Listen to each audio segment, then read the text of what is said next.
Ladies and gentlemen, welcome to the Sheep Get Sheared podcast.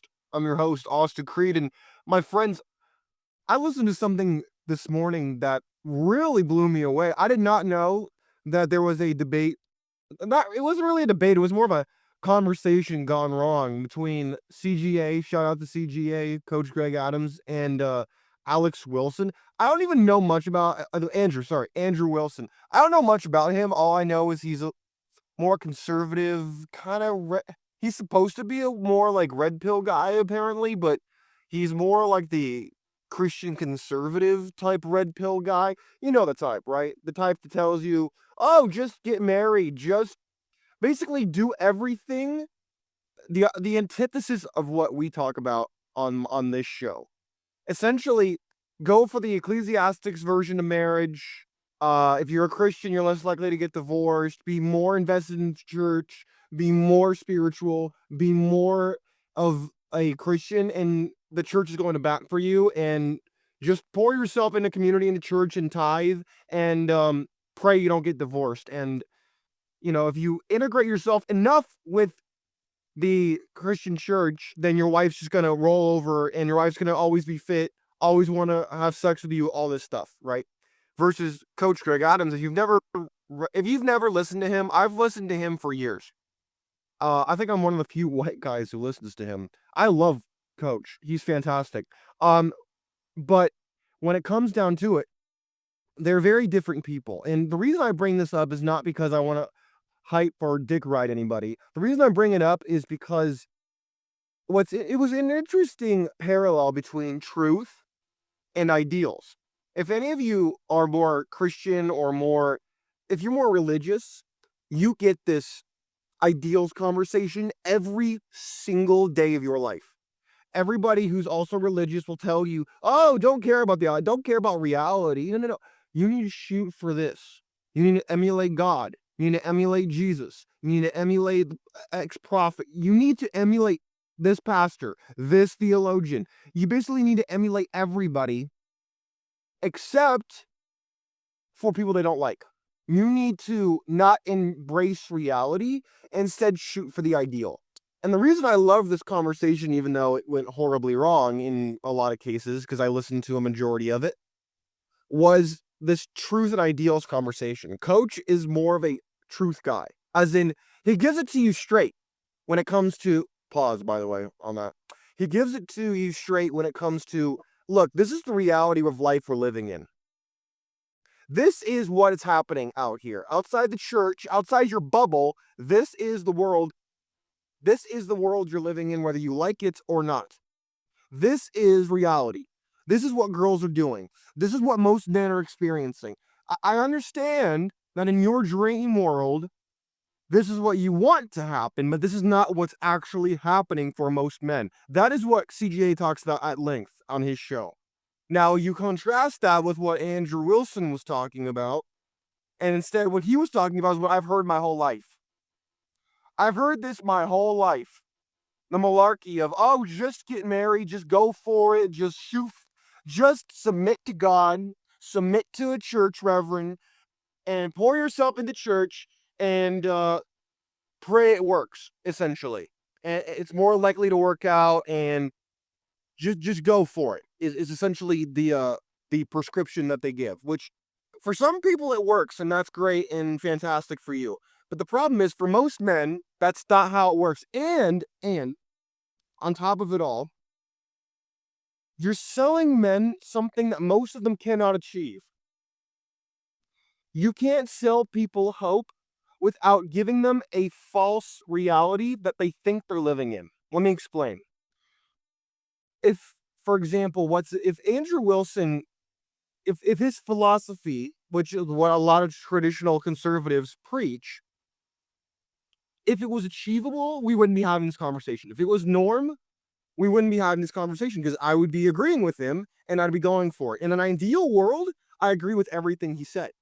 But the problem is, we don't live in this ideal world. We do not live in a place in America, in the Western world. We don't live in a place that supports the type of situation he's describing with this ecclesiastic marriage. We don't live in it. It's not an achievable thing. Now, could some people roll the dice and roll a Yahtzee? The answer is yes, they can. But here's the problem. You cannot control that. Now, I want to shift gears for a second and tie this in, and it'll all make sense, I promise. Now, a lot of people spend most of their life trying to grapple with something they can't control. They want to say, oh, capitalism's no good. Oh, well, women aren't doing this. Oh, well, I wish the church did that. And I used to do that, by the way. I'm not doing it anymore. We're in season 2 of this show. Fuck these people. I don't care what they talk about. Let me tell it to you like this. If you're a person who's religious and you're listening to the show, God bless you. You're great. Here's the problem.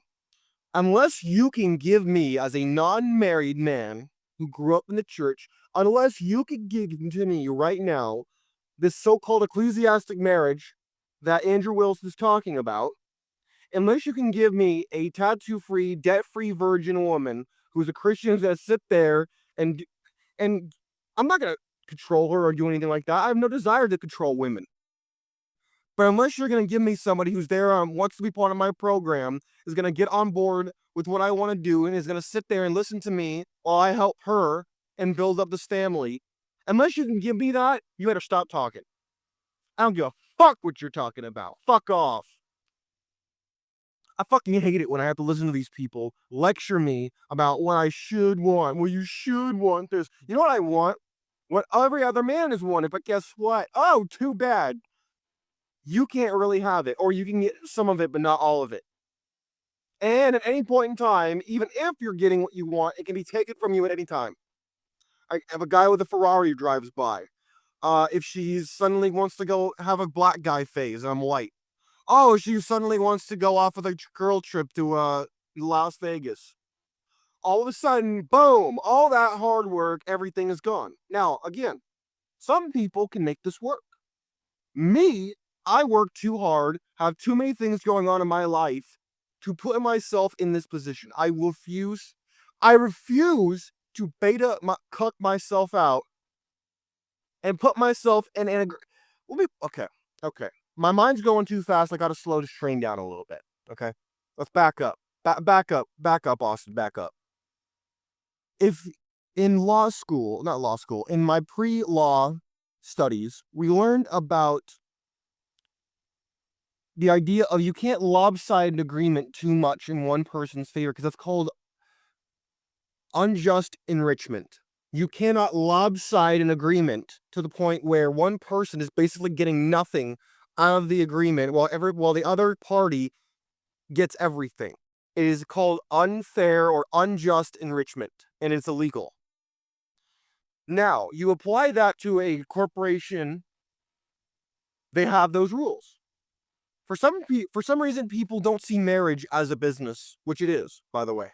And whether you want to accept that or not, is a business merger. You listening to the show, whether you be male or female, you have, if you are a United States citizen, a social security number. That social security number registers you as part of the social system. So all your debt, all your capital gains, everything is tied to your social security number, your credit score, you name it. When you marry somebody else, that ties together. Now, her debt is your debt. Your debt is her debt. Your gains are her gains, unless you get a prenup, and etc., and so on and so forth. This is how it works. Now, with all the debt and whatnot in American society, because of student loan debt, credit card debt, business debt, you name it, a lot of people are unmarriageable just off of their finances alone. So I didn't hear them bring that up. Maybe they brought that up and I missed that portion of the show. But in that conversation, I did not hear one time about, hey, how are you gonna make this so-called ecclesiastic marriage work when you marry this woman who has $90,000 in student loan debt from her days in college? How are you gonna make that work? Or should you even make that work? Because that's unfair enrichment. All of a sudden, she has you to help pay the debt down because now the debt is your problem too. Where is that in the conversation? I didn't hear that part. You might say, Austin, this is not important. You're getting off topic. No, I am not getting off topic. This is all part and parcel of why the dating and relationship and marriage marketplace looks the way it looks. Because the number one reason for divorce or struggles in your relationships, even if they don't break up, is money. Money is the number one problem. So why don't I hear more people talking about this? That is a reality. That's one of the reasons why when I was listening to this conversation / debate, I was flabbergasted that I didn't hear him bring that up once. It was all about love. It was all about what should be and what the politicians are going to be and what the church does. Not once did I hear about the conversation relating around money, which, to Coach Greg Adams' credit, shout out to the coach, he wrote about this in his book, The Evolution. He wrote about this, calling them debt demons. That's one of his things. Now, my friends, here's the issue. The issue is I understand people who want to agree with people like Andrew Wilson. They want to agree that if you just do blank, then everything will work for you. I understand your desire to believe this. I want to believe it. You might not want to accept that, but I do. You really think that I don't want to be married? You think that I don't want to have this relationship? The answer is I do. I do, but here's a problem.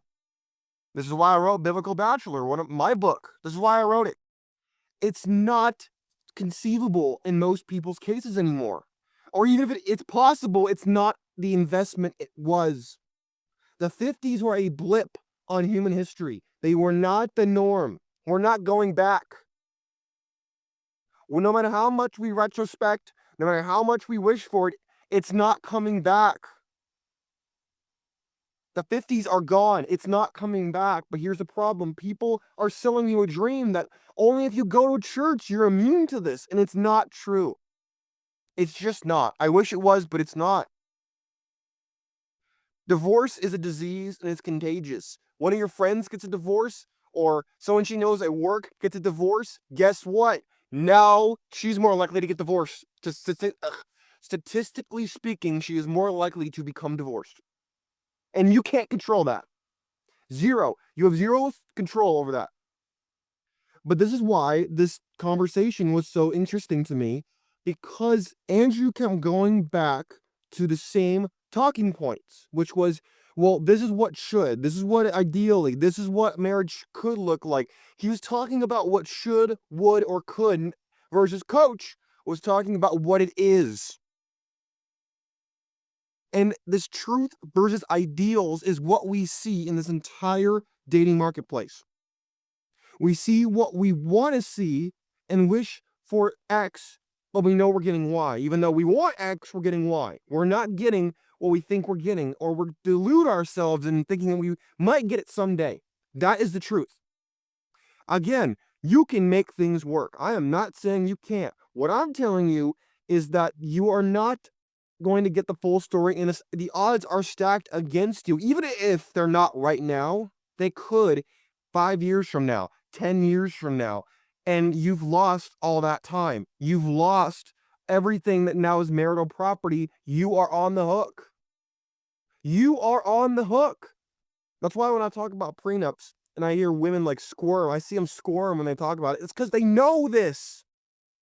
They don't want to sign it. They want to walk away with your money.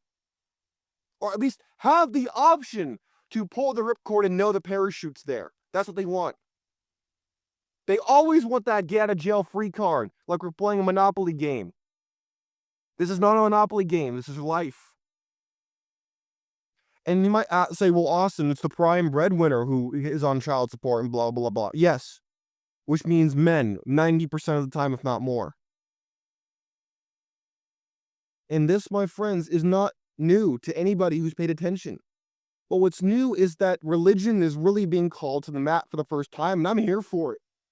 I'm here for dispelling the delusions that the church is this bastion, this last haven of traditionalism, and it's just not true. In fact, I care to wager that a lot of men who are traditional conservatives actually are more, quote, misogynists than guys like me. I'm not here trying to change and control women. They are. They're the ones out here trying to control women.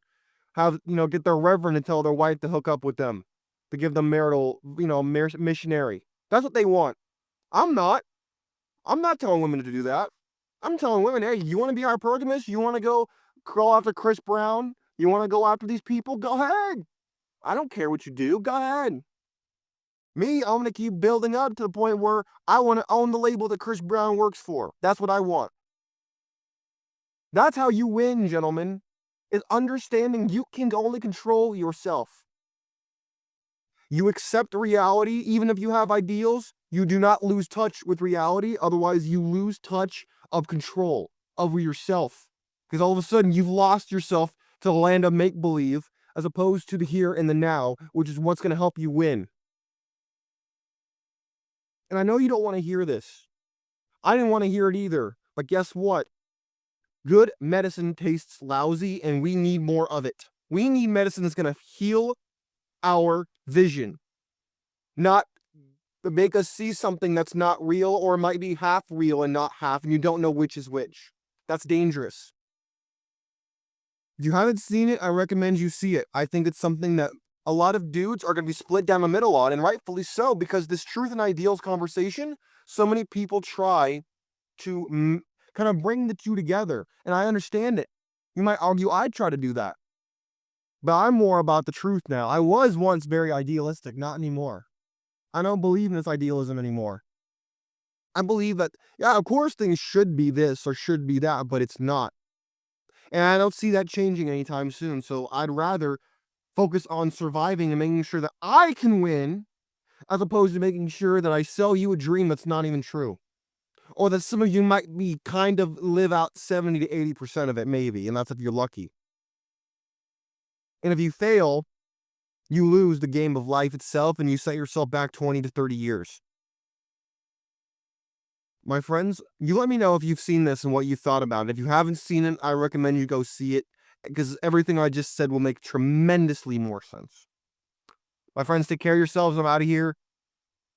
Peace out.